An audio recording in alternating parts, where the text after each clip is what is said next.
Good afternoon. Welcome to the May 21st, 2024 Public Services Committee meeting. Little housekeeping, if you have a cell phone, please mute it or turn it off.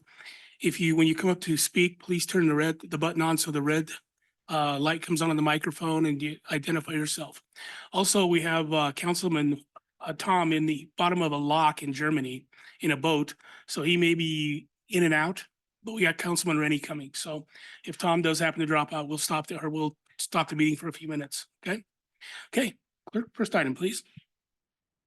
Number 13, ordinance third reading, amending sections 1.4.3 defined terms and 5.8.8 accessory buildings of the Unified Development Code, clarifying detached buildings. Staff report, please.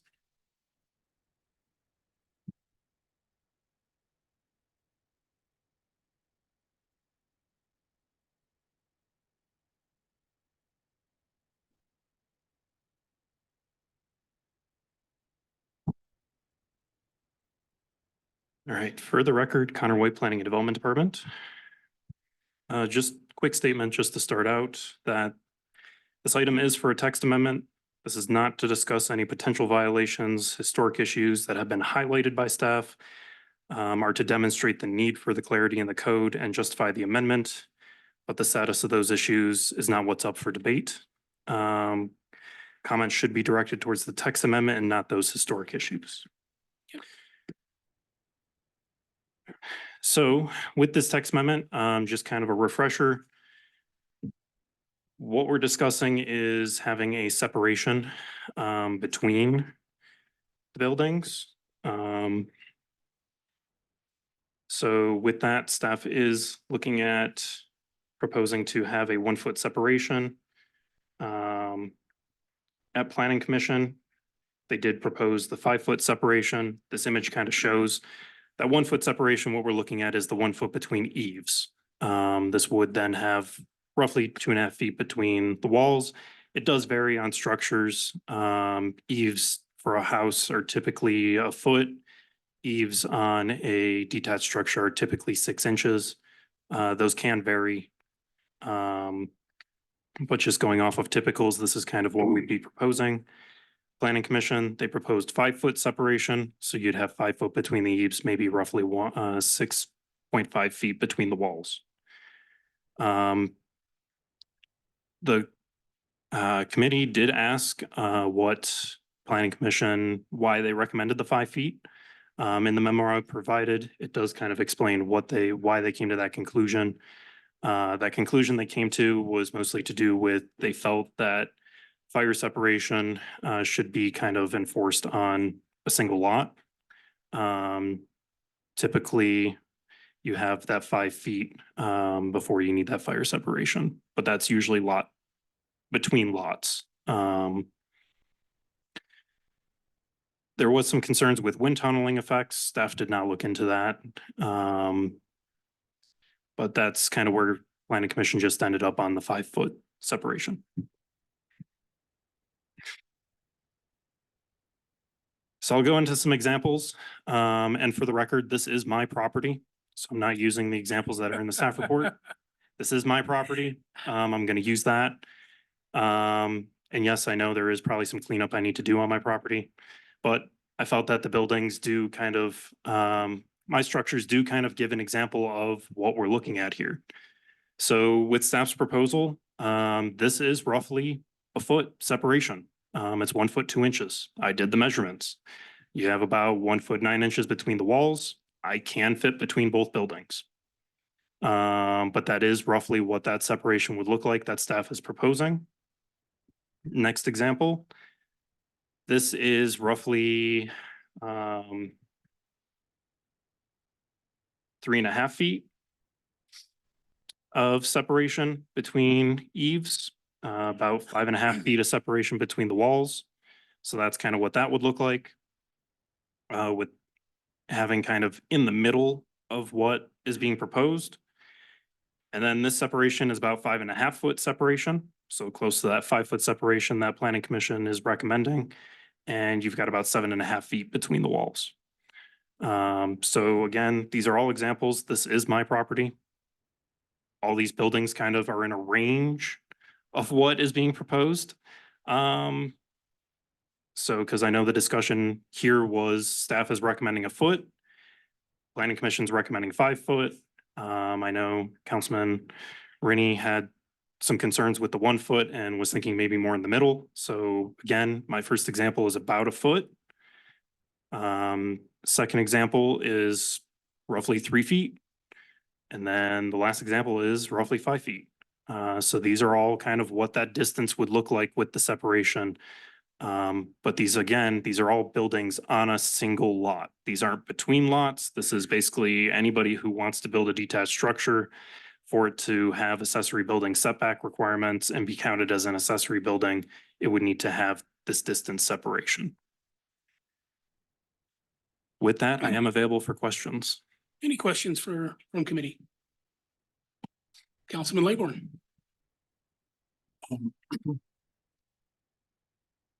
I'm curious about your opening statement here. I can't recall opening the committee with that kind of a statement in the past. It seems that possibly restricts us from referencing and understanding all the variety of situations that exist and how they might apply to whatever is before us. Am I missing something here? So Chair, through you, this is just to make sure that we are keeping on track about the text amendment and not going into details about specific issues that may exist on current properties that this text amendment isn't going to affect. Any of the example staff has provided in our staff report are basically examples to show why we've brought this forward as a text amendment. But really, staff wants to make sure that we are talking about the text amendment and what is the best solution, what is the correct distance that we feel should be placed. I appreciate that, Mr. Chairman, but I really question this sort of a staff comment. We're here to evaluate what we understand and what we know, probably not necessarily in relation to this particular matter. But really the whole purpose of this committee and the efforts that we make as council people is to bring our experience and understanding to these problems. And I'm not sure that that's really a good thing to be prefacing this with. There are a lot of different, and I do understand trying to stay on track. I'll be discussing this with the city attorney and seeing if she agrees with this. I just want to note my concern, and it isn't necessarily to do with this particular matter, but as a matter of practice here, I think limiting or suggesting that certain topics are to be, that we might feel are relevant, are not to be brought forward. So I just wanted to make that point. Thank you. And Councilman Laybourne, just to his point, I did read the memo and I did approve him reading that. And it was to keep it on topic so we didn't stray off or have any point of orders. And it's on this particular item alone, not on all. Okay, any further comments or questions from staff? From Tom? Councilman Seagrave, do you have any? Go ahead. Yes, if you can hear me. In the ordinance, does it say that we measure from eave to eave? I just would like to eliminate any future potential confusion. Chair, through you, I believe in the ordinance, we have it to any part of the building, so that would include eaves. I forgot to mention, I did make a note in my staff memo to council that if council feels that we should change this to be wall to wall rather than just any part of the building, we can make that change as well. It's still kind of trying to determine what that exact number should be, whether it is 1 foot, 5 feet, 3 feet. If we do between walls, staff would recommend that there's at least a minimum of, I think it's 3 feet, is what we have in the memo. So it kind of depends on council's preference on whether it should be eave to eave, should be wall to wall, what that exact number should be. But the ordinance right now, as it is in front of council, does have it being any part of the building must be 5 feet from another. Any further questions? Connor, I have one. Mhm. The 1 foot setback or the 1 foot, that's the minimum? So Sure. you can go 5 feet if you want, you can go 10 feet if you want, just, Chair through you, that is correct. So the 1 foot is a minimum. It is not a maximum. It's just a minimum that you have to meet in order for it to be counted as its own accessory building and then meet accessory building requirements. If it's within that 1 foot, it'll be counted as part of that building it's next to. But they can go 5 feet. You can go as far as you want. This isn't saying you have to be 1 feet. It's saying it's a minimum. okay, thank you. Any further questions from committee? Okay, public comment.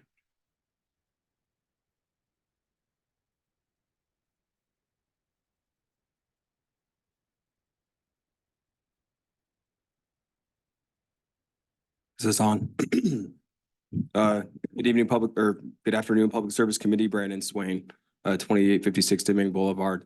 Couple of clarifications. I guess first, I'm not in favor of the amendment as it pertains to sheds. My understanding is those would be buildings. Apologize, I'm not making eye contact. I'm trying to pull up some of the information here. But currently in the UDC, there's a path under section 58.8 to build a building that's under 200 square feet, which my understanding is that that would be a shed. Those properties, those dwelling or whatever you want to call them, structures, as it currently reads, can have a 0 foot setback, both in the rear and on the side. To me, 0 is 0. It's a non-measurement. Any measurement greater than 0 is something that you can measure. So a couple clarifications from staff. Are they proposing 1 foot from the dwelling, but still 0 feet on the property line? Because I'm imagining the energy behind this movement might be some disagreement between a project that I have and some neighbors. And if it was 5 feet away from my house, still sat on their property line, I don't know if they would be satisfied or not. So would look to staff for clarification on that. Is the 1 foot just from structures or from property lines? Regardless, there are some properties in Cheyenne that have a generous side setback. To use my home as example, I believe it's a 9 foot setback between two properties, between my fence rather, my property line and the structure. It really is more convenient just to do a shed that full width. With all due respect to Connor, I thought his property was clean, certainly cleaner than mine at the moment, but we did see even just that 1 foot separation allows brush, pests, et cetera. And if you have a shed that's 10 or 12 feet long, that's kind of inconvenient to clean up. So I'm certainly not going to die on this hill. I just look at practicality. I will say in my case, it made sense to build the shed the full width. The current rules say 0. So that's what I went with. It's been said at the last council hearing that these, if this amendment passes, it can't be applied retroactively. I would like staff to clarify that because that's my experience is that they're trying to apply this proposed amendment to what I'm experiencing currently. So again, I'd like to reiterate my concerns and my questions. I don't think there should be a separation between the house and the structure if it is under 200 square feet for the reasons I mentioned. If there is a separation requirement, does that also apply to the property line? Is it just the side property line or the rear? And can they reiterate if it's applied retroactively? I'm available for any questions. Any questions? Committee? Okay, thank you. We'll have them answer here shortly. Through you, Mr. Chairman, Michael White, I have a couple of questions for staff. One is, how did this change go about? How did it come forward? Number two, if we could get some information from the chief building official on what that does for his enforcement. And also, I didn't see a reference to any building code in this particular ordinance. So thank you. Any further public comment? Connor, if you'd like to address those?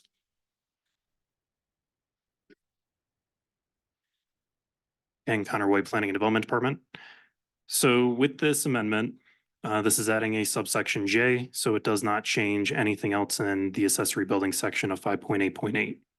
What that means is a shed that's still under 200 square feet can still be 0 feet from the side property line, 0 feet from your rear property line. It would just require that that shed also be at least 1 foot from any other structure. Again, this is not going to be able to be used retroactively. We can't use our codes retroactively. If something has already been established under current code, it's under current code. This amendment was brought forward for situations as shown in staff report as to why we're proposing this.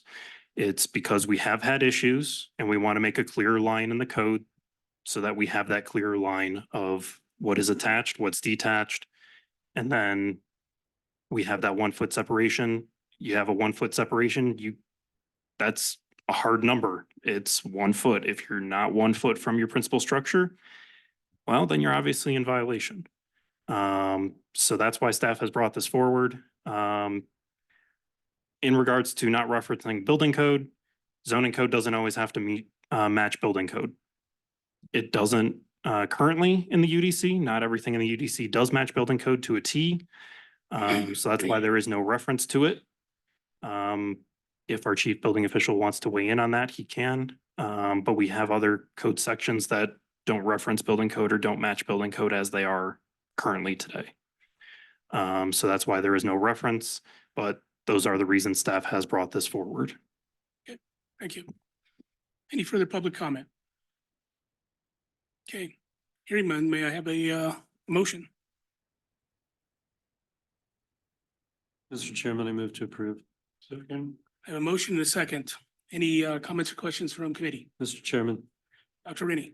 in section 4, 5.8.8 J, I would like to change in the second and third lines, the number from 5 feet to 3 feet. And I would so move. Second. I have a motion and a second, so the amendment would be moving it from 5 feet to 3 feet. Any comments or questions or any public comment? Public comment? Hearing none, we have a motion and a second on the amendment. All those in favor signify by saying aye. Aye. Aye. Aye. So motion or the amendment carries. We're back on the main motion. Any comments or questions from committee? Comments or questions? Hearing none. All those in favor signify by saying aye. Aye. Aye. Okay, motion carries. Next item. Number 14, ordinance third reading, amending ordinance number 4519, amending the official zoning map of the city of Cheyenne, changing the zoning classification from HI, heavy industrial, AG, agricultural, and county A-2 to LI, light industrial for land located west of Burlington Trail and south of and adjacent to HR Ranch Road. Staff report. Connor White, Planning and Development Department. The ordinance before you, again, it's just a corrective ordinance to correct a ordinance that's already been approved by council to properly zone the correct property. Other than that, I don't have any further updates. Any public comment? Public comment? Okay, hearing none, may I have a motion? Move to approve. On second. I have a motion and a second. Any questions or comments from committee? Questions or comments? Hearing none, all those in favor signify by saying aye. Aye. Aye. And Mr. Chairman, my motion was to move to approve on second, but in looking at it, It's it's third actually on reading. third reading, so Okay, we'll amend that motion then to third reading. get it right. So we've got all those in favor on third reading signify by saying aye. Aye.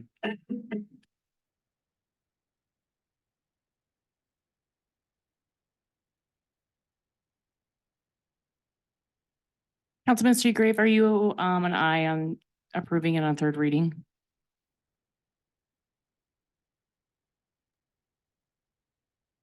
I'm trying. Can you hear me? We can hear you. Are you an aye on approving the item on third reading? Hello? Tom, can you hear me?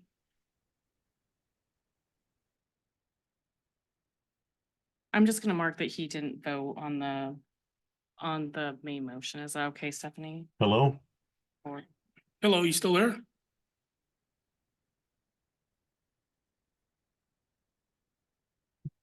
I'm trying. Can you hear me? Takes that to get to him. Okay, I think it takes a while to get to him too, yeah.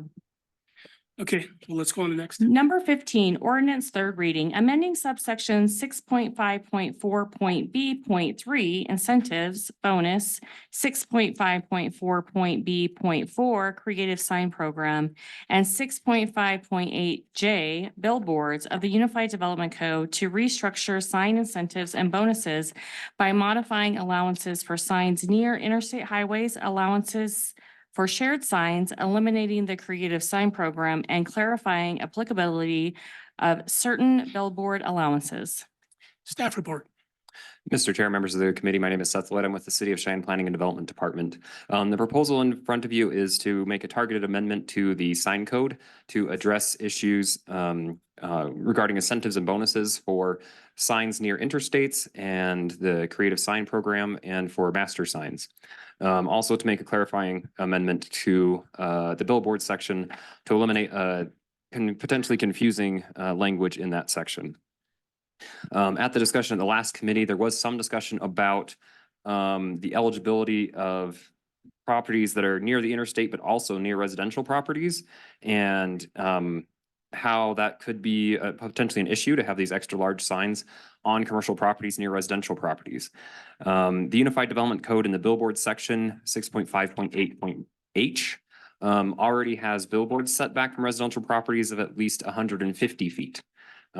We could, if council wishes, we could add that language into this section of code and make it so that these large on-site signs match the billboard requirement. Or we could take a different tact and just say that the signs close to residential properties don't quite have the same bonus as properties that are, say out in an industrial park or something like that. Staff has prepared two options as far as language is concerned for an ordinance. One is the language to limit it to 150 feet from a residential property. The other is to limit it to a smaller height and a smaller area if they are closer to a residential property. These are all guidance language. If the council feels like these numbers are off or that they don't want to, they want option A and option B or something like that, the staff's more than willing to craft anything that council wishes on this item. But that's what we have in front of you. I don't recall any other points of concern at the last Public Services Committee, but of course I'm available for questions on any part of this amendment, not just the proximity of near interstate signs to residential properties. Thank you. Okay, any questions from committee? Mr. Chairman, Dr. Rennie. on the two options presented, option A, option B, I presume that's in its entirety and we would just do it as a substitute amendment depending on which Yeah, one we prefer. Mr. Chair, if you like option A or option B in its entirety, you could just, it's not stamped by the attorney at the moment. But you can basically say with option A as provided in the memo, and then we will have an ordinance ready for you at the next council meeting for substitute. Thank you, Mr. Chairman. Any further questions from committee? Tom, do you have anything? Councilman Seagrave, do you have anything? I do like the fact that we do put some limitation or could put some limitations on the residential area. Either one I think would work or a combination, so I'm open. Okay, thank you. Any further comments or questions from committee? Okay, hearing none. Any public comment? Public comment? Okay, so hearing none, may I have a motion? Mr. Chairman, I move to approve. Second. Motion is second. Mr. Chairman, Go ahead, Dr. Rennie. I move to amend by reference to option B that was presented to us. And for Councilman Seagrave's benefit, it does reduce the sign and height of the maximum area. It reduces the maximum height and the minimum clearance if for anything within 350 feet of a residence. I have a motion. Do I have a second? Second. So motion is second. Any public comment? Public comment? Any comments or questions from committee?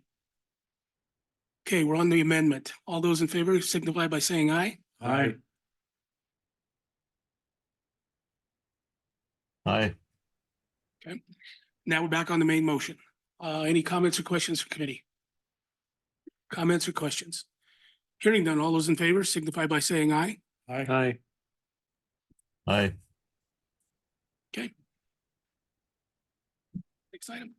Number 16, ordinance third reading, amending section 5.1.5 of the Unified Development Code to allow for up to 3 stories for detached dwellings, semi-attached dwellings, and attached dwellings. Staff report. Mr. Chair, members of the committee, my name is Seth Lloyd with the Planning and Development Department, standing in for Sophia Mays, who's not available today.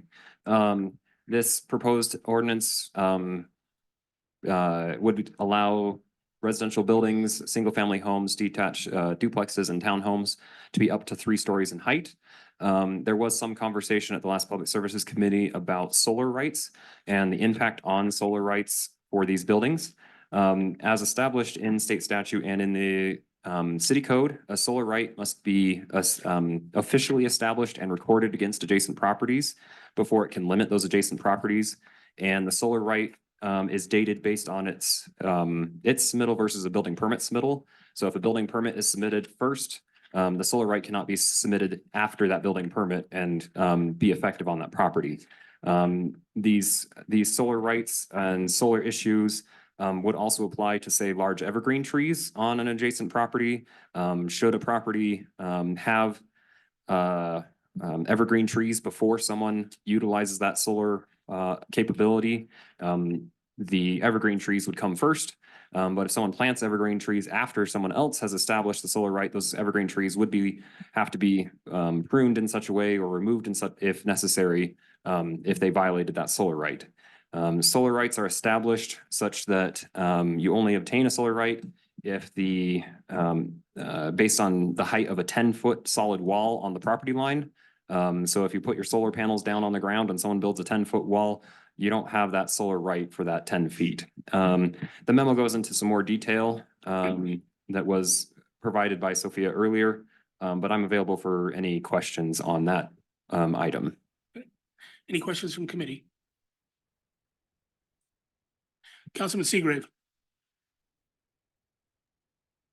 No, I just wanted to say thank you. I appreciate all your research on that. That was an interesting issue last week, so thank you. Any further questions or comments from committee? Mr. Chairman, Councilman? I agree that I learned a lot out of that memo, and I saw how certainly with all of the solar efforts going on in the city residentially, I hope people, and actually it ought to be the people that sell those, ought to be informing those people who are applying that, or building that they need to get that right recognized. Thank you. Any further comments or questions from committee? Okay, hearing none. Any public comment? Public comment? Okay, hearing none. May I have a motion? Move to approve. Second. I have a motion and a second. Any comments or questions from committee? Comments or questions? Hearing none. All those in favor signify by saying aye. Aye. Aye. Aye. I don't know why I keep looking up, waiting for him. Okay, next item. Number 20, ordinance second reading, amending chapter 5.78 towing and wrecker recovery operations of Title 5 Business Licenses and Regulations of the Municipal Code of the City of Cheyenne, Wyoming, modifying provisions governing towing and wrecker recovery operation licensure and the police department's towing and wrecker recovery operation rotation list. That's a mouthful. How about a staff report? Good afternoon, Mr. Chairman, members of the committee, Lieutenant Dan Long, Cheyenne Police Department. So before you is the amended ordinance for chapter 5.78. A good portion of this is going to be revised language, clarifications, some definitions, and then there's some other significant changes. So with permission from the committee, I'll go through and try to hit those significant changes. Go ahead. So when we're looking at the 5.78010 on the first page, in that section, that's going to be mostly that revised language. Moving to 5.78020 definitions.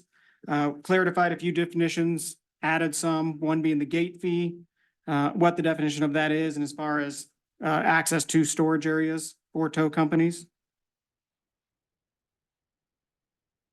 Moving to page 3, 5.78030. Business license is required. A lot of that is just clarifying some language.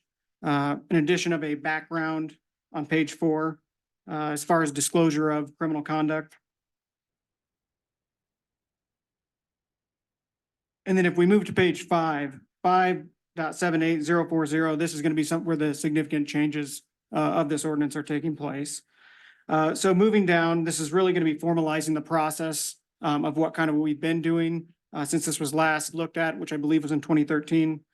If we look under section B, number 1, this is the verbiage that's going to change from what we are currently doing with our tow list to changing it to where a tow company will apply every year to be on our tow list, specifically for the Cheyenne Police Department tow rotation. This also goes in there about the department inspecting the facilities and equipment of the tow vehicles and lots. And then we set the term for July 1st through June 30th as part of that the fiscal year. Point number 2, towards the bottom of the page, highlighted there in red.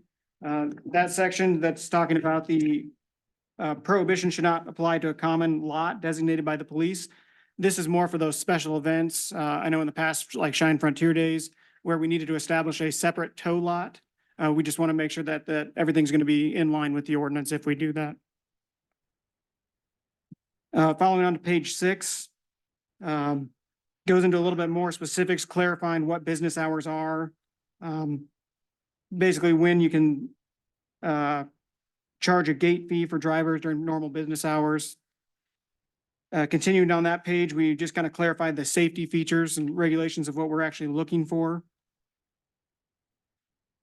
And that goes through page 7.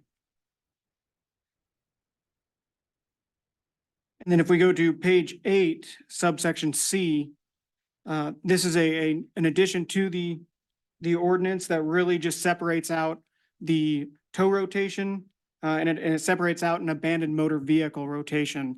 So they were actually going to be 2 lists, one for tows like involving in accidents, others strictly for abandoned motor vehicles. And this just goes into a little bit more of the available. I'm sorry, I misspoke. Subsection C goes into the availability of the tow companies, administrative records, and it just formalizes some of those practices that we have in place. Sorry, it's page 10, subsection E, that is actually creates that separate abandoned motor vehicle list. I apologize, I misspoke earlier. So in there, if that's the new section of the ordinance, it creates that new list for the abandoned motor vehicle. And a lot of those sub points there are just matching what's currently with our current tow list as far as administration of that list. And then subsection F just goes into those assessed fees, which I believe is our next item in the council. The rest of it is more clarification, some additionals going into the penalties and the appeal process of this ordinance. And I will stand by for any questions you may have. Any questions from committee?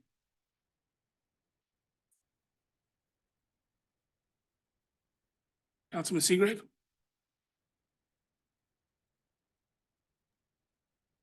No, I don't have any. Okay, I do have one question. If a tow company is on our regular rotation, do they have to be on the abandoned vehicle rotation also? No, they do not. So they can be on one, both, or either or? So they generally have the option. So if you're going to be on the tow rotation, you can also choose to also be on the abandoned motor vehicle list. Okay, thank you. Any further questions or comments from committee? Okay, any public comment?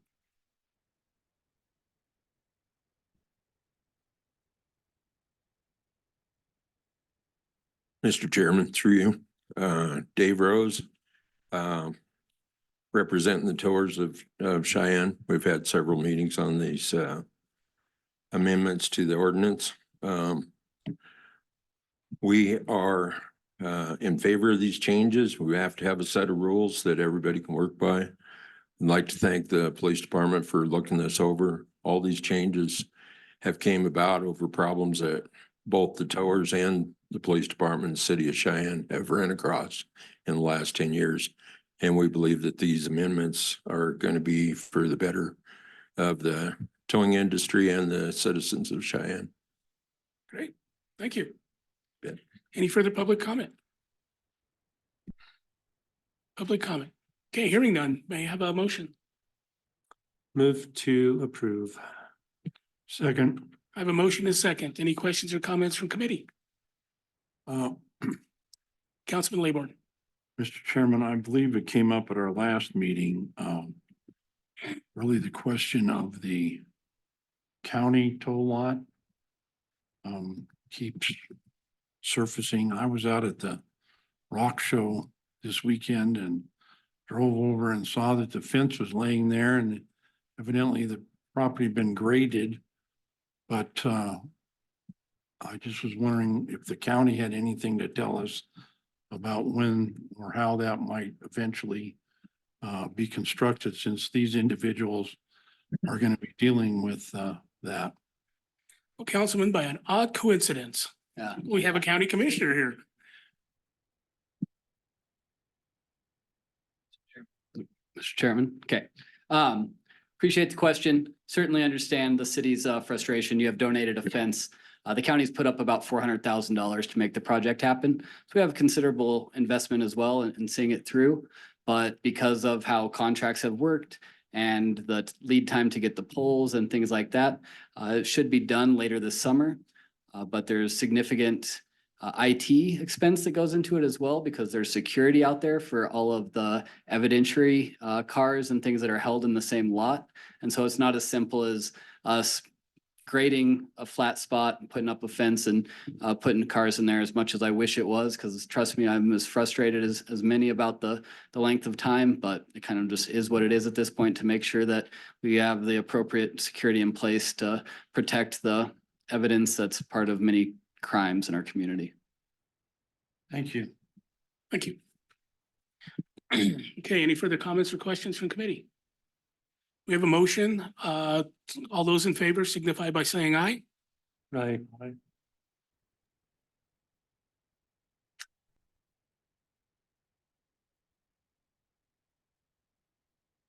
He unmuted himself.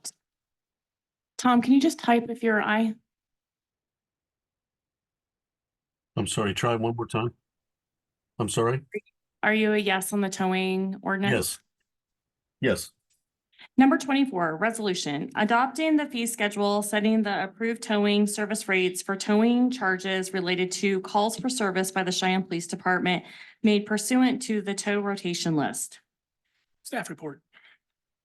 Lieutenant Dan Long, Cheyenne Police Department. So in this resolution, the change there is going to be on Exhibit A, so that third page. For this, I would like to thank the tow companies for their input in this. This came up in the past year that we've been working on this, as far as what our actual previous resolution dollar amounts that would tow companies be allowed to charge for police tows. Came up, received a lot of feedback from a lot of the tow companies, so we looked into changing that amount. So what went into this amount is we looked at what was kind of going on around the state, solicited input from the tow companies. And then we also wanted to try to keep this resolution similar to the last one, which was 2013. So the last time that these dollar amounts were changed or set was in 2013, and I think they went into effect in 2014. So it's been close to 10 years since any of these dollar amounts have gone up or down. So when you have inflation, the cost of equipment, gas, et cetera, those things start to add up. So one of the things we started looking at was what Highway Patrol was doing with their actual tow rates. And they were kind of all over the place. They also had I think close to 50 categories of sub fees that could be charged. It was very convoluted, confusing. And in trying to keep with our previous ordinance of just a few categories, we settled on these numbers. So down in the chart there in the middle of the paper, the normal in-town tow recommended a $475 one-time fee. The previous was $160.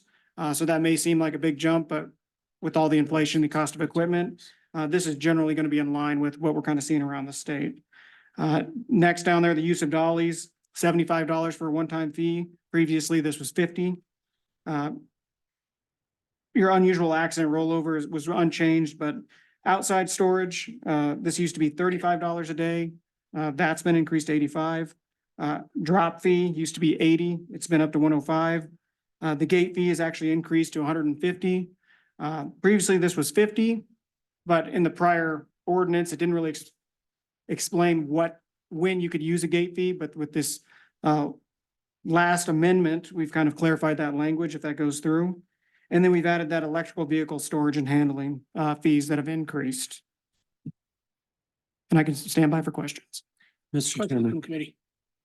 Doctor? I'm going to exhibit my ignorance, but what is a gate fee? Mr. Chairman, through you. So the gate fee is going to be whenever someone going to actually pick up their vehicle from the tow lot after it's been towed. If it's outside of normal business hours, the gate or the lot is closed. So there's that additional fee for actually having someone come out and actually unlock the gate, open it up to get the vehicle out. Okay, Mr. Chairman, why the handling fee for EVs? I mean, storage is $100 a day, and if you're adding $150 handling fee, essentially it's $250 a day. So why does an electronic vehicle require a handling fee, whereas a gas vehicle does not? Mr. Chairman, through you. So I know that, and there may be some better folks to speak to that, but I know there's additional requirements with electric vehicles due to the batteries on how they can store and what that looks like. I don't know the specifics of it, but I believe there could be some folks here that could talk to that point. Right, I'll be eager to hear their answer. Thank you, Mr. Chairman. Any further questions or comments from committee? Mr. Chairman. Councilman? I see here at the top of Exhibit A, this schedule specifies the maximum towing fee that may be imposed. So are there occasions when there's negotiations as to the fee? And so that would allow these individuals to adjust to what would be acceptable to the person that was in the accident? Mr. Chairman, through you. So on the third paragraph down on Exhibit A, it talks about that maximum fees specified below. There can be basically exceptions. And a lot of times those exceptions are going to be for what we'd call an extreme tow, where there's going to be unique equipment. And in that case, yes, those fees then are not bound by this schedule. Part of that ordinance change would just be having to justify that with supporting documentation. As an example, recently we had to have it tow a skid steer that was in the middle of the road, left abandoned, blocking traffic. So now when you start adding in cranes and all these special equipment, basically the cost of that tow significantly goes up, and this allows for that to happen. Thank you. Thank you. Any questions for you, Councilman Seagrave?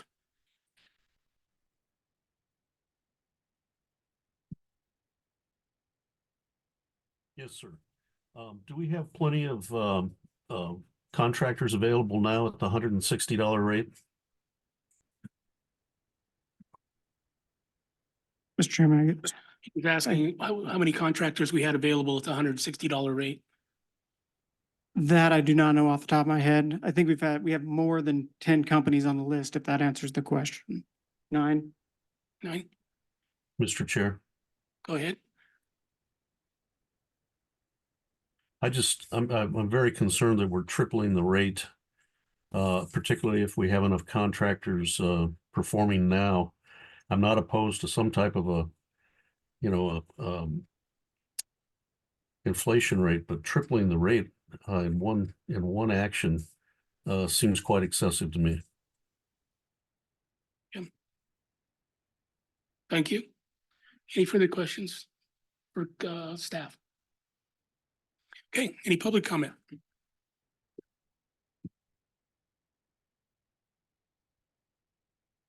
Mr. Chairman, committee, Dave Rose, representing the towers of Cheyenne. Also the president of the Wyoming Towing and Recovery Professionals, and I own Big Al's Towing. So these rates have, they are in line with what everybody is charging with the highway patrol. We've had substantial increases in our costs since 2014. The cost of a truck is double. This year alone, everybody's going to face a 25 to 30% increase in insurance. Now we're having to deal with a lot of vehicles that aren't picked up when we're probably between 25 to 50% of the vehicles that we tow for city rotation that are not picked up, that we have to dispose of, and we're not paid on that. There's other stuff that's going into these rates. Like I said, these are an average of what is being charged by the highway patrol. And also, this is a maximum towing rate. That includes everything from going out and releasing people's vehicle, their contents of the vehicle during business hours. And, you know, I don't know of anybody that just lets people go out and grab their stuff. So you have to have staff on hand to take care of that. This being the maximum rate for tows, we have room to negotiate with people that may have just gotten a DUI, or, you know, they broke down and the police department had them towed from an intersection so they could open traffic. And there's not a tower on the list that hasn't negotiated the rate down also. I mean, there is times where we're going to have more equipment, special equipment to take care of some of the larger accidents. But with this rate, I mean, that covers us being out in traffic, sweeping up debris and getting the road open as quickly as possible. There was a question by Councilman Seagraves about the electric vehicle storage. Electric vehicles, when they are in a collision, if the battery packs are damaged, or say the fire department cuts the main electric, they cut all the electricity, there's nothing powering the cooling system. So if that battery pack is compromised, it's a chain reaction. So storing these vehicles, you have to have a concrete encasement, or you have to store them far away from another vehicle. As the fire department can tell you through training, if these vehicles catch fire, they will continue to burn until they have burned out. There's nothing there's not enough water for them to put on these vehicle fires. So having an extra fee for electric vehicles, it's a standard across the industry, and it's something with more electric vehicles that are coming into the state, even the visitors from other states. It's something that we're going to have to deal with. This also requires special training, and there's not a tower on the rotation list that isn't going through training every year to keep up on the evolving transportation needs of the citizens. Any questions from committee for Councilman? Sir, is that rate negotiated on the site, or is it might be when you tow that vehicle to wherever it goes? How does that work? Mr. Chairman, through you, Councilman Laybourne, it can be negotiated on site if it's a minor fender bender and these people just want to go to their house. That saves us from having to do any kind of admin stuff. And yes, those rates generally are going to be reduced, because we're just picking it up at the accident scene, cleaning up the debris, taking it to their house or to a body shop, and then they pay at that time. Generally, you know, most people are supposed to have liability insurance, and full coverage insurance, they will cover the tow and the storage. And then by taking it to our lot, it's a secure place for the vehicle to sit until an adjuster comes out and takes a look at it. If we take it to a body shop, most of them don't have a secure lot for us to drop at. And with the thefts and stuff that are occurring more and more, most generally catalytic converters and, getting into vehicles to get whatever belongings are in there. It's just better for us to take the cars to our lot. But if somebody needs them to go to the body shop directly or to their house, yeah, we can negotiate those rates down at that time. Thank you. You bet. Okay, any further questions for committee? Thank you. Any other public comment?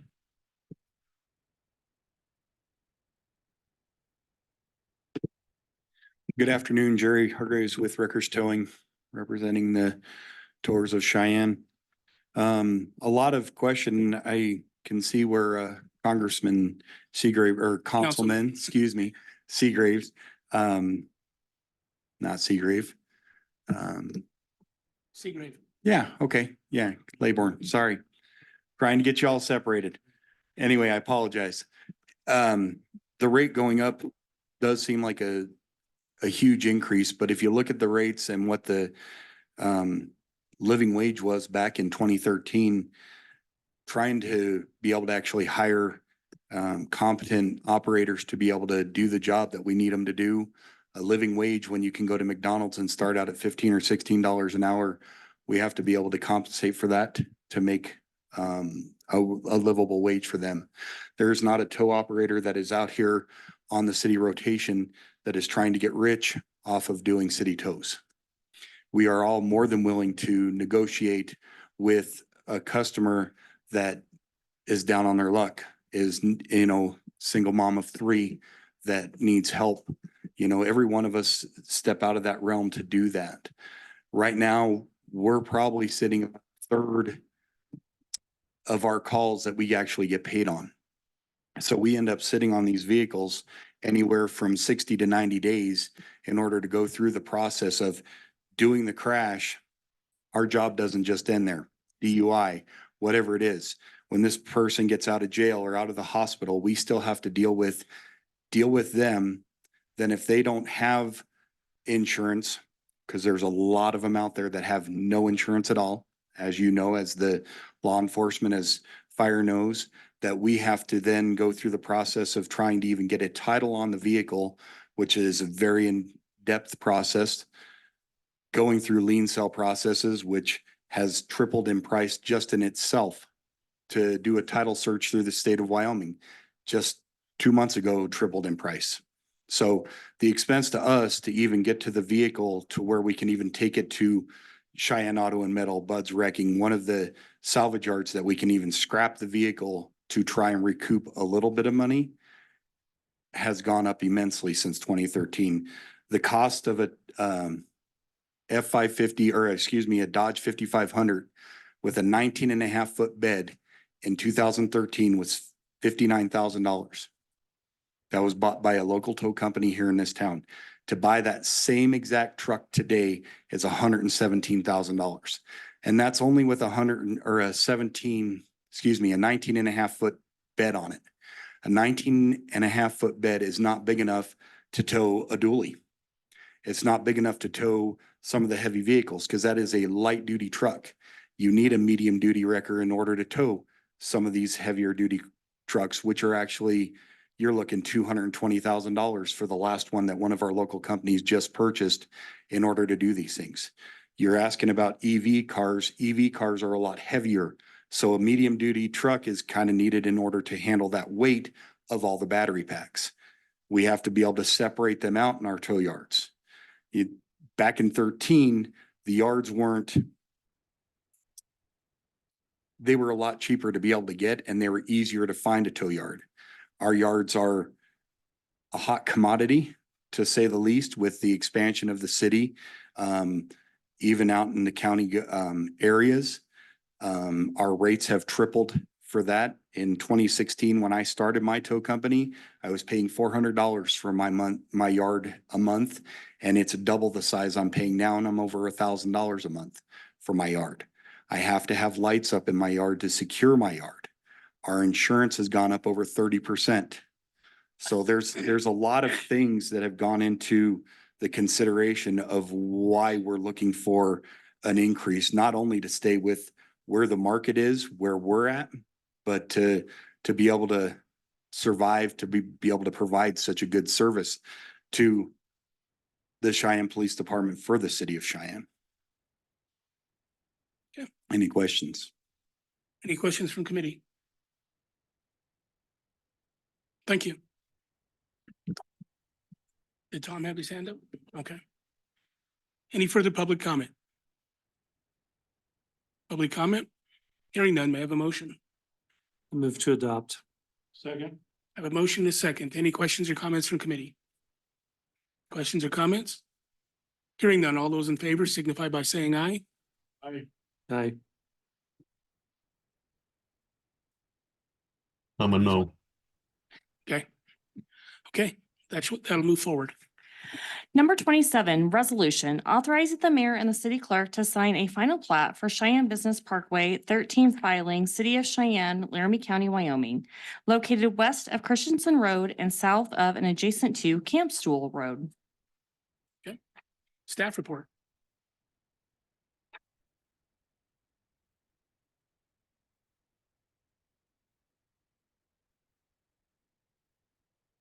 For the record, Connor White, Planning and Development Department.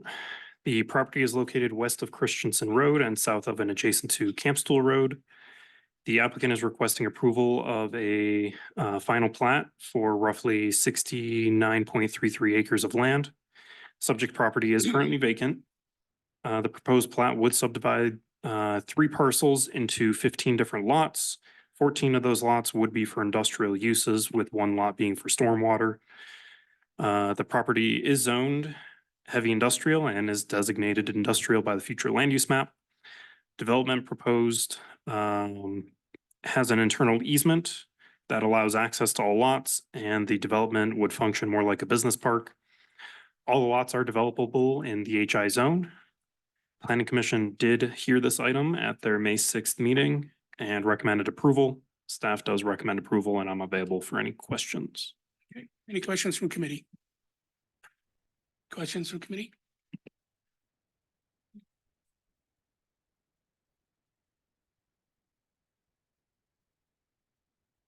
What's that? No hands raised? Okay. Thank you. Public comment. Chairman, committee members, Brad Emmons, AVI agent for the applicant, Cheyenne Leads.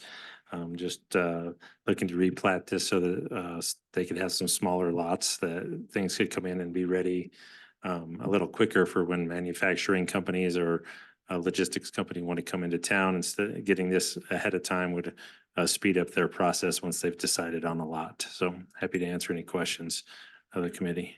Any questions from the committee? Good. Thank you. Public comment. Public comment? Hearing none, may I have a motion? Move to adopt. I have a motion is second. Any comments or questions from committee? Comments or questions? Hearing none. All those in favor signify by saying aye. Aye. Aye. Number 28, resolution authorizing the mayor and the city clerk to sign a final plat for Centennial Heritage Third Filing, City of Cheyenne, Laramie County, Wyoming, located east of Savannah Drive and south and north of Riley Drive. Staff report. Again, Connor White, Planning and Development Department. I am filling in for Sophia Mays. The property is located east of Savannah Drive, and then it is south of and adjacent to Raleigh Drive. The applicant is requesting approval of the final plat for 2.05 acres to create 18 lots. This is a replat of a multifamily project to more of a mix of townhouses and duplex lots. 17 of the lots will be for residential development, with 1 lot being used for drainage. The future land use designation of the property is urban residential, and the zoning of the area is MR medium density residential. All lots are buildable lots within the MR zone. The applicant does not propose any extensions or new connections. Block 1 is too large. However, the railroad reduces the applicant's ability to provide an effective connection through this property, and staff recommends that city council does approve this with an exception to block size. Planning Commission did hear this item at their May 6th meeting and does recommend approval. Staff also recommends approval, and I'm available for any questions. Okay, any questions from committee? Mr. Chairman, Dr. Rennie? perhaps Connor or maybe Mr. Palma can answer, but going down under section 3 under the open space. If I recall, I wanted to confirm, we did dedicate a stretch of greenway through there, so there's a connection farther to the east, and I wanted to make sure this development has no impact on that. Mr. Chair, through you, this development does not have an impact on that. That lot still exists. This replatting does not touch that lot that was designated as being a greenway connection. It's just the lots that are to the north of it. Thank you, Mr. Chairman. Any further questions from committee? Mr. Seagrave, you have any questions? No, sir. Okay, thank you. Public comment.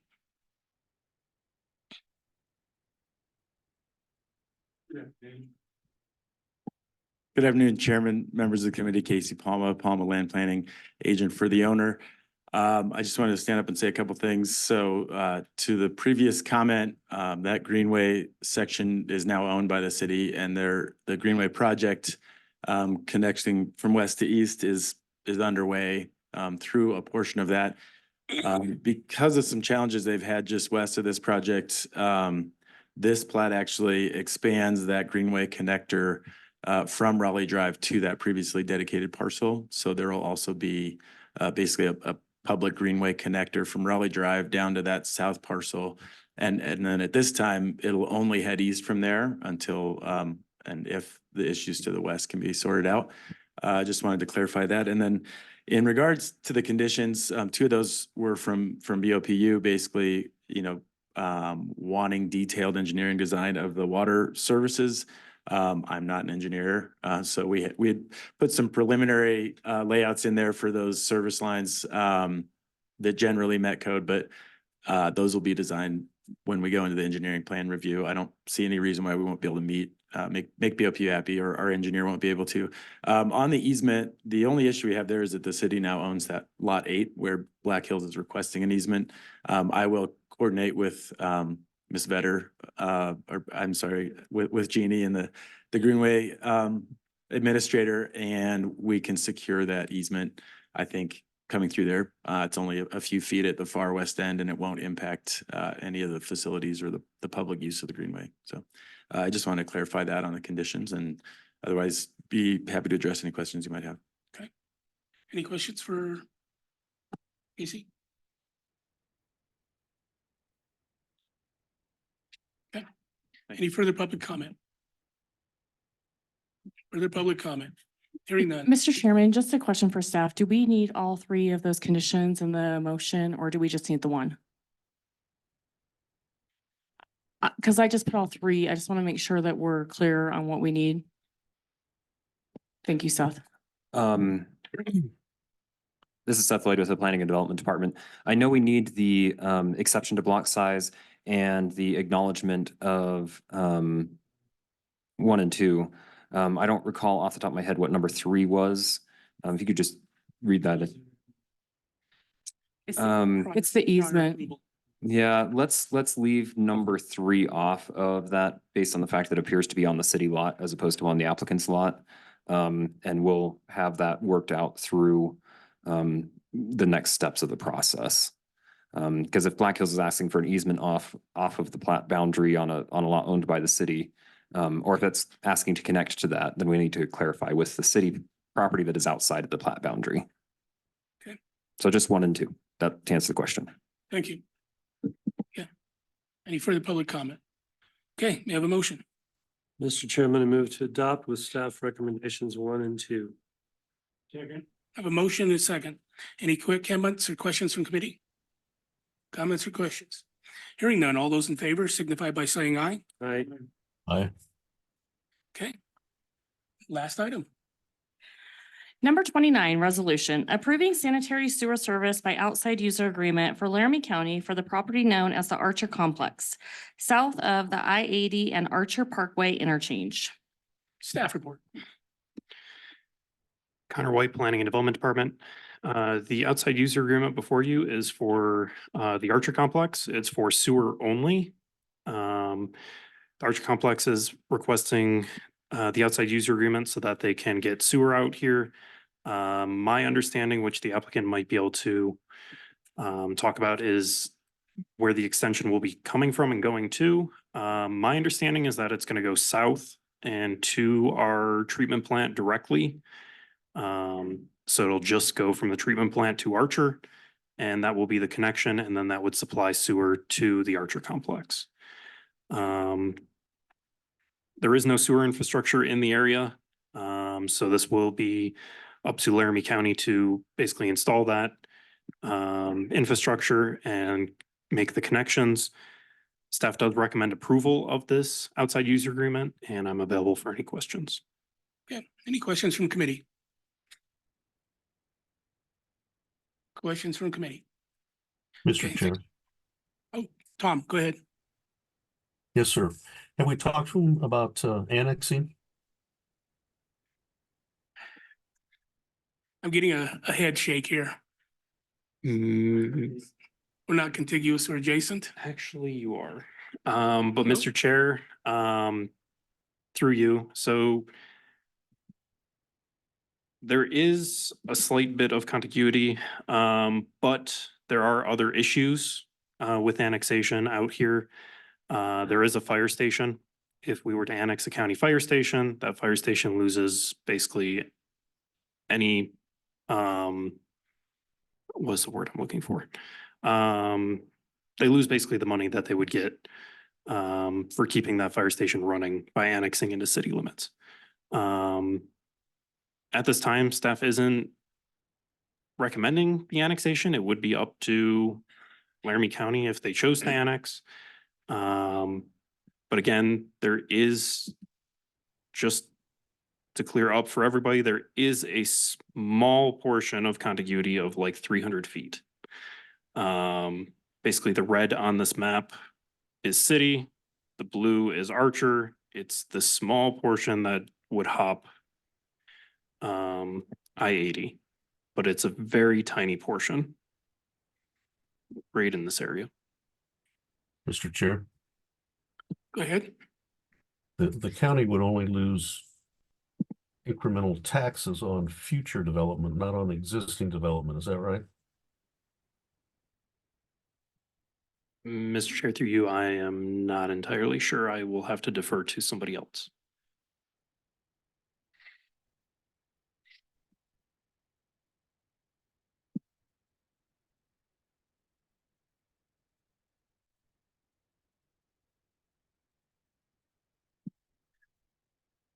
Mr. Chair, regarding tax conversation, should any property within the, this is Seth Lloyd with the Planning and Development Department, should any property in the Archer Complex be considered a taxable entity? The property tax for the county would not change in terms of property tax to the county coffers. In terms of property tax paid, yes, the city would add mills, but they would also lose the mills for the fire district that is out there. So that might end up being, yeah, it would be a few mills added there. The question also with annexation would be whether or not we would be prepared to provide police and fire services out for the Archer Complex. I think that is the question on taxes. Sales tax is dependent on population. At the moment, I don't believe we have any residential facilities in the Archer Complex, but should the Archer Complex develop with residential properties, those residential taxes, sales taxes would be distributed based on which jurisdiction is if the city's there, then the sales tax would be distributed to the city. If the city is not there, then the sales tax based on that population would be distributed to the county. So those are the two main elements of taxes. There's a few other taxes that are also distributed based on population, such as gas tax, but they're relatively minor. So I hope that answers the question on taxes. Mr. Chair. Go ahead. Yes, this property is all owned by the county. They're not paying any taxes, so they're not gonna lose any taxes. The fire district is not gaining anything from county property. So there is no tax to be lost. As far as I understand it, so. We've been pretty strict on, if it can be annexed, it needs to be annexed. I don't see an exception here. Thank you. Okay, thank you. Any further comments or questions from committee? Hearing none, public comment. Mr. Chairman, Laramie County Commissioner Gunnar Malm. Obviously, I think this is an exciting project. This body has already approved this once to put it on the ballot for voters. The voters then went ahead and supported it, and it was all along to be, connected to the city services for sewer. An outside user agreement achieves that. I don't know that the city of Cheyenne wants to provide police and all of the other necessary things that would need to happen out there as it grows, especially, it might be 300 feet and attached, but if you certainly want to, be contingent upon an annexation for this item, I would note that once again, the voters approved this, your council approved this to put it on a ballot, and to say that you should only approve it if it's annexed seems, I guess, disingenuous to me, because this body said that they would do that. And so I'm hopeful that you will approve this going forward. Respect the will of the voters who approved this project to go forward, and just hope for your favorable consideration. And thanks for, I'm gonna go to the dentist now. I have a broken tooth, so. Thank you. Okay.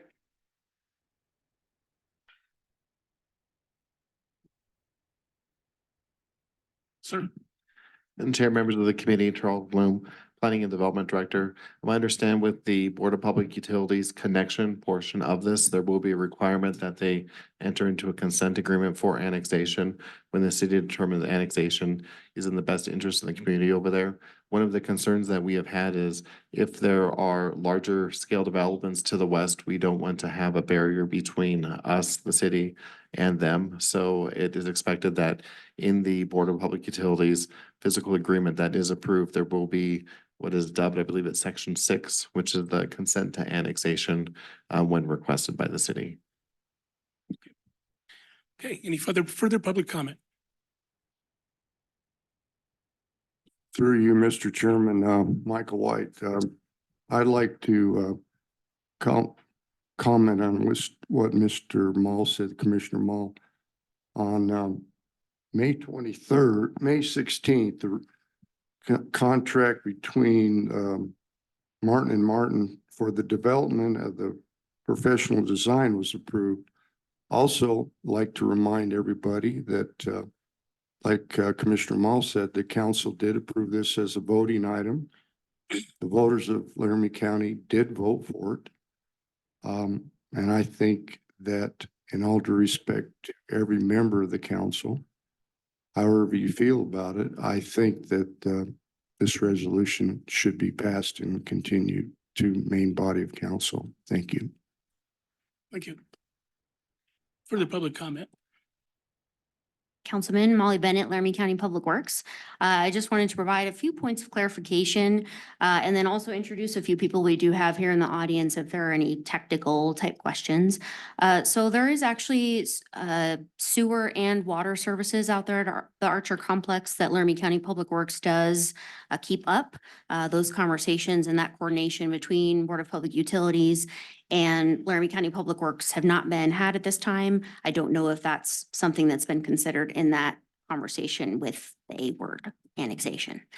I also would like to introduce, I'd like to also introduce Ben Warnock, who's the owner's rep for this project for Laramie County. And then we also have representatives here from Martin and Martin to address any technical questions. Thanks. Okay.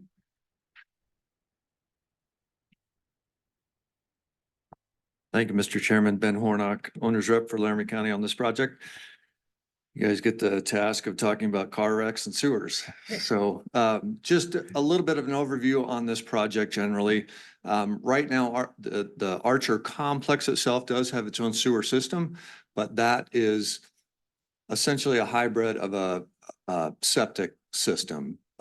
Everything goes into a septic tanks, then it's pumped to a filtration system. But every year we've seen just a limited development that's out there. The fair alone taps that system upwards of 100% every time we hold the fair. So right now there's a limitation on what the county can do with this area. So one of the things we looked at doing over the course of we've been at this about a year, looking at design in various ways. We first were going to cross over I-80 and then go down the north side of I-80, connect to existing sewer services. However, one of the things that we have found is that the potential development for the whole entire build out of Archer 2030, who knows, however long into the future, that will consume all of the capacity basically for that existing infrastructure on the north side of I-80. So what happens then is Archer holds on to that ability to develop, and nothing else on the north side of I-80 is developable essentially. So we backtracked a little bit. The commissioners made some decisions to further the sewer, keep it on the south side of the interstate, just directly down from the Archer complex, go all the way at about 1.5 miles of sanitary sewer main to get all the way to the water treatment plant. Therefore, we're not restricting development on that north side of I-80 in any way. And then just a note, the area to the west of Archer currently, in some discussions with the Board of Public Utilities and the engineers might get into this a little bit, but the Board of Public Utilities doesn't really have too much desire to extend infrastructure further and further to the west, just because west of Archer, you get into the ranchettes, and it's just the amount of infrastructure required, the length of the sewer system just to serve a single home, just, doesn't really compute, doesn't really work out financially. Archer, the development potential and what the county's trying to do is essentially in the future, when they developed Archer, they developed it to, who knows, again, in the future, to be able to move county services out to Archer. And then they have along the north side of Archer, along I-80, they have quite a bit of land that is, there's a commercial development potential with that land. So we're trying to serve that system, figure out what the needs are, potentially do the assessment on the needs in the future, and run the sewer all the way to the water treatment plant. So a little bit about just what's going on with that project generally, the nuts and bolts of it, but I'd be happy to answer any questions, or I'd like to have Martin give a little bit of an overview on where they're at with this. Any questions for committee? Mr. Chairman, Councilman? I'm interested, Mr. Hornog, in the commercial lots that you referenced there. So I believe they're going to be for sale someday, aren't they? Mr. Chairman, Councilman Laybourne, I believe that is the goal, to have commercial development, so force that land for sale, yes. And so I'm assuming that would enter into some consideration of, so would the water delivery come from the county? And then the sewer go to so they'd probably have to have individual agreements as that might happen? Mr. Chairman, again, through you to Councilman Laybourne, yes, right now, one of the things that limits our development is the amount of water that is available at Archer. That comes from well service right now currently, and we know our capacity of that. What the wells are able to pump, it's pumped up to a holding tank. that holding tank actually has the ability to be expanded in the future, future needs. And then along the west side of the north side of Archer, there is an existing 12-inch fire service line already put in place. So there's, when the county originally developed the Archer land, they did develop it for that potential commercial development with the water service. Now, we will probably, with the easements required to bring, to take sewer service all the way down to the water treatment plant, we will probably build the easements big enough to eventually bring water service up, city water if necessary. But there's a little bit of a difficulty because you're pumping up, quite a big hill to get up to Archer. So that's one of the thoughts for the future, just to make it available, potentially. But, there's also the possibility of drilling another well out at Archer. They've got 3 wells, I believe, that are in service, and a 4th that's not right now. So anyway, but all of Archer water service currently is served by the water system of that's there on site. Does that answer your question? Yes, it does. Thank you. Any further public comment? Public comment? Okay, hearing none. May I have a motion? Move to adopt. Second. I have a motion and a second. Any comments or questions from committee? Comments Mr. or Chair. questions? Councilman Seagrave. Yes, sir. I very much want the county to do this. I think it's great. I appreciate that the voters voted and agreed to pay for this, but I don't think there was ever a discussion whether it was going to be in the county or the city. I'm not asking the county to do anything that we wouldn't ask an individual or a developer to do. I think we would be hypocrites if we didn't require the county to comply with our standards. So I don't know that there's going to be any great benefit to the city. Probably not. But on the other hand, how can we change our stated objectives for a fellow government entity? Thank you. Thank you. Okay, no further questions? Mr. Chairman, Dr. Rennie. I generally agree with the councilman's opinion that if someplace can be annexed, we ought to push for annexation. However, to me, the difference with this is that we allowed this to go on the 6 penny. I know we didn't tamper with each other's projects, but we voted to approve the 6 penny ballot as a whole. And really what makes this different is that the voters of Laramie County voted the funding in to allow this. And I think it would reflect very poorly on us if we at this point said that, no, we are not going to give the outside users agreement, and no, they cannot build it unless they annex. Like I said, with the voters having approved it, to me, that's something that's significantly different from other projects. And finally, honestly, the time, if we had heartburn with this, the time to do it would have been at the time of the 6 penny and not now.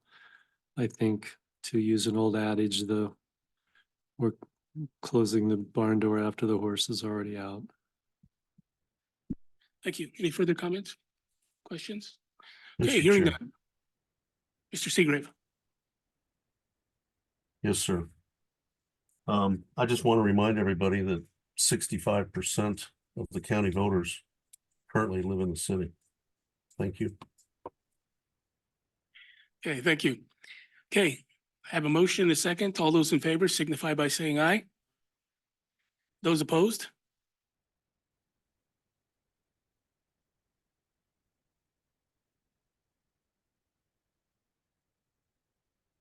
Mr. Seagrave, are you an aye or a no? I'm a no, sir. Okay, thank you. So that'll move forward. Being as there's no further business, be turned in front of the Public Services Committee, we are adjourned.